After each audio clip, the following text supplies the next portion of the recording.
Thank you very much, Mr. Chairman. Welcome back, Mr. Secretary. Good to see you again. When we last met, you testified before this committee about your vision and priorities. The budget request under discussion today should provide greater clarity about your vision and priorities.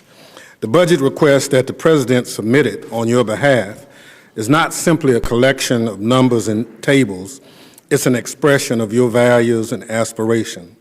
I'd be remiss if I did not acknowledge that this proposal was developed in less than optimal conditions. The Budget Control Act, which forced sequestration cuts, has not only limited DHS's baseline funding, but may also cause DHS operations to be limited. The Comptroller General reports that DHS took certain administrative actions, including hiring freezes and employment award freezes, to help soften the blow of the funding reductions.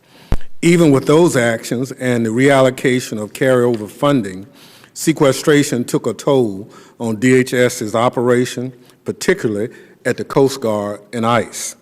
It also resulted in reduction of support for terrorism detection, preparedness, and response on the local level.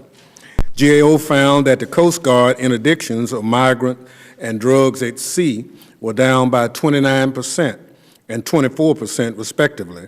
There were also about 6,000 fewer vessel inspections. At ICE, training and other core activities were reduced to cover the cost of maintaining 34,000 detention beds as mandated by law.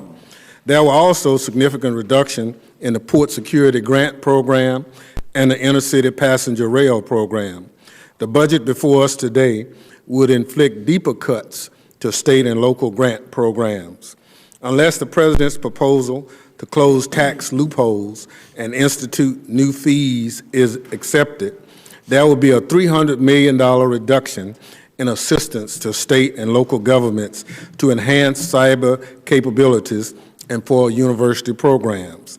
Department officials expressed concern to GAO about the ability to mitigate future potential budget cuts and how effectively the workforce will be able to respond to future mission-critical needs.